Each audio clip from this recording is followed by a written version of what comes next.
We think the market is primed for a cyclical sweet spot. How bad could a government shutdown mess that up? In the 22 U.S. government shutdowns since 1976, the S&P 500 has actually gone up during the shutdown and rallied at the end of the shutdown.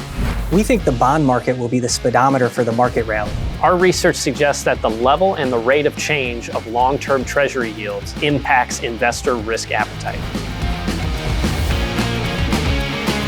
Mike, we've made it to the cyclical sweet spot.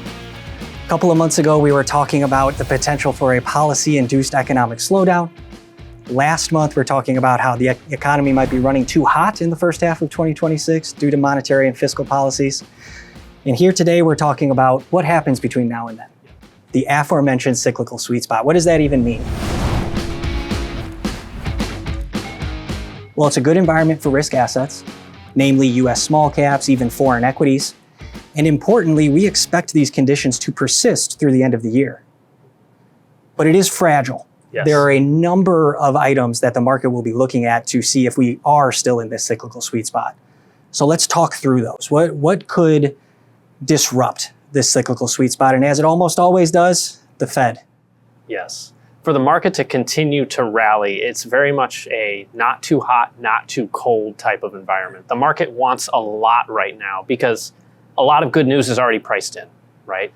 But we think there's a setup here, as you said, that's pretty sweet. So starting with the Fed funds rate, market expectations are that the Fed funds rate will be something around 3% by the end of 2026. That's right in line with our forecast. You know, at the beginning of this year, we were saying 4 to 6 rate cuts between now and the end of 2026. One of those cuts has been delivered. So to stay in this sweet spot, the Fed needs to be on track to deliver those rate cuts.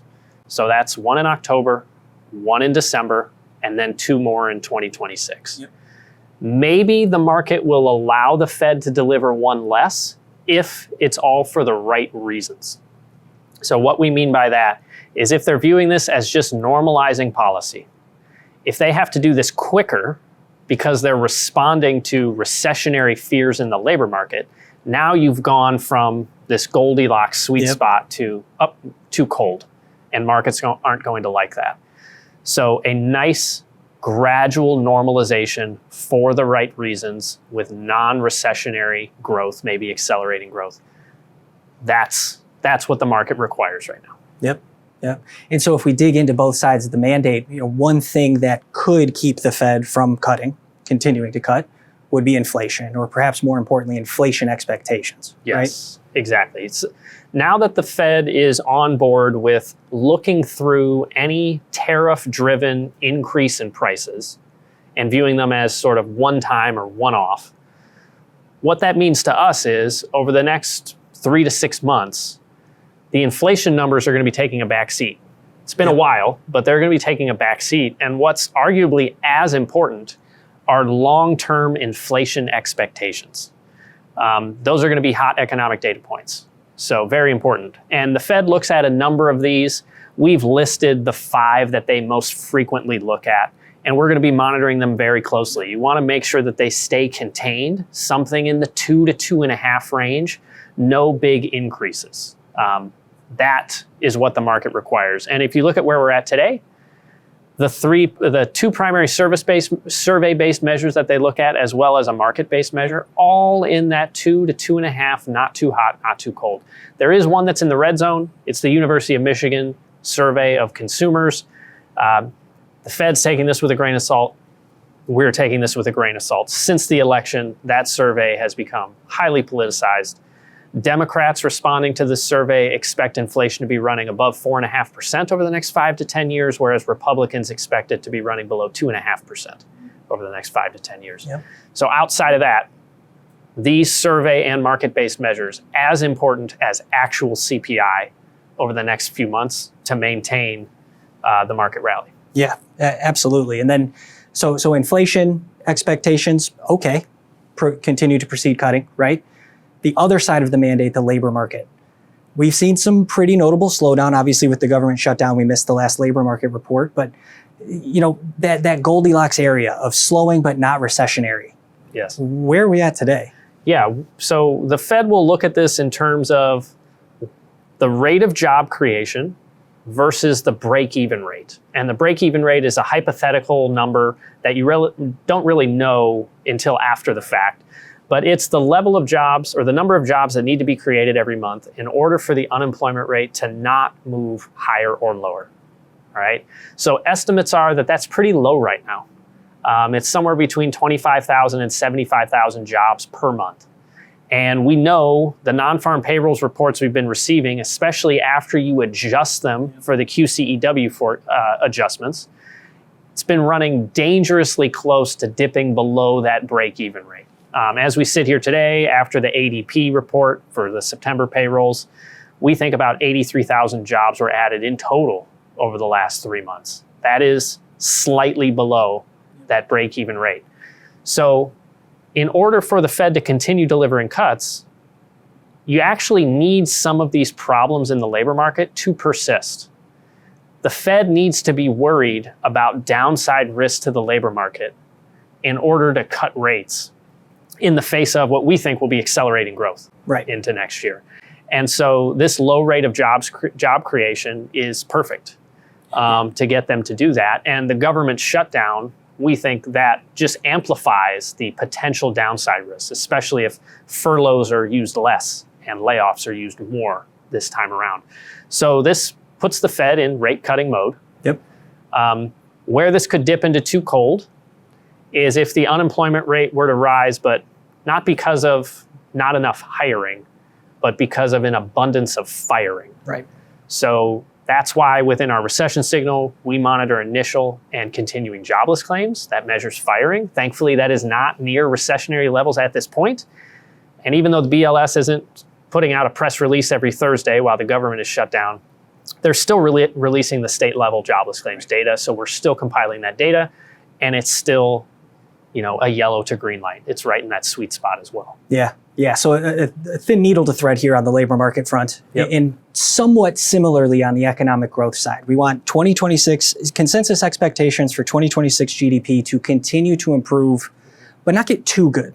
Right? And we've seen some of that through the second half of 2025 thus far, right? We were at our lows back in May, concerns around less immigration, tariffs, what could that do to future economic growth? But we've seen some of that normalization already. Yeah, and you've seen this market rally occurring, even though consensus estimates are just for 1.8% real GDP growth in 2026. Yeah.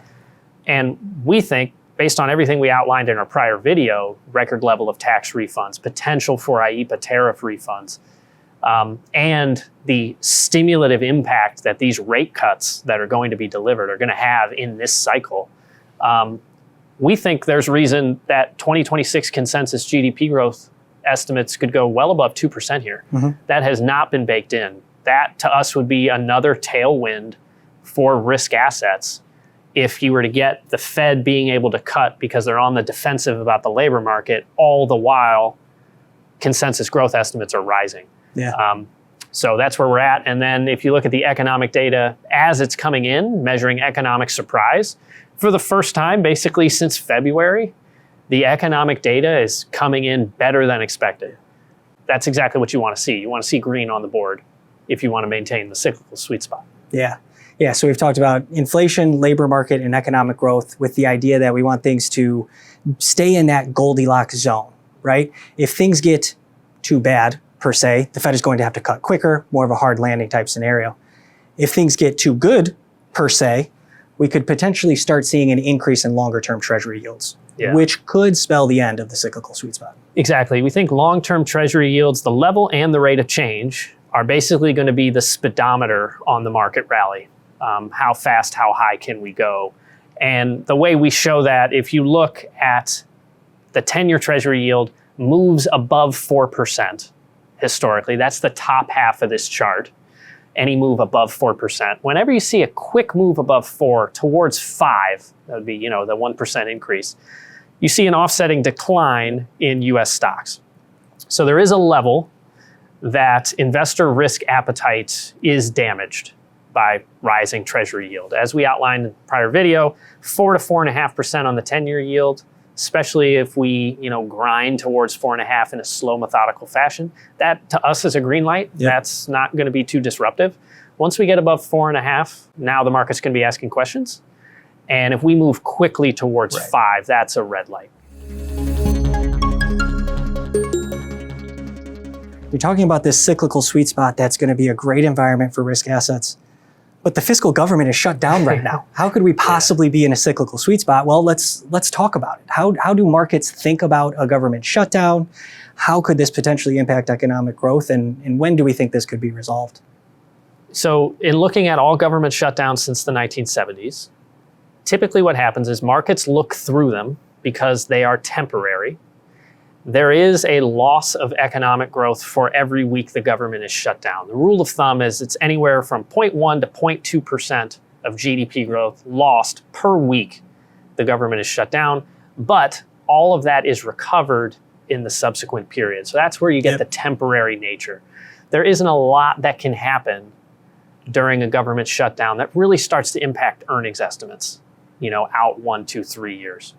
So historically, the market has looked through this. If you look at S&P 500 returns on average during every government shutdown since the 70s, you get a bit of a dip before the shutdown. Then you actually make money during the shutdown, and then the market moves higher after in its traditional pattern. These are in line with, typical 1, 3, 6, and 12-month returns on the S&P 500. So the early evidence from the market is the market's looking through this one as well. Right. If we were to give some expectations as to how long we think this could last, well, a key date for us is October 15th. That is the next pay date for active military. And no party wants to be responsible for the military not getting a paycheck.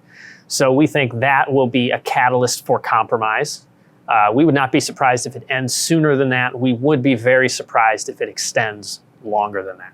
So once again, this being temporary and all the other reasons we've given here to stay fully invested, we would not fear the government shutdown at this point. Right. Yep. It's the least concerning item for the cyclical sweet spot of all the items we talked about here today. Well, that will do it for this edition of The Outlook by SageView. If you have any questions or comments, please feel free to reach out.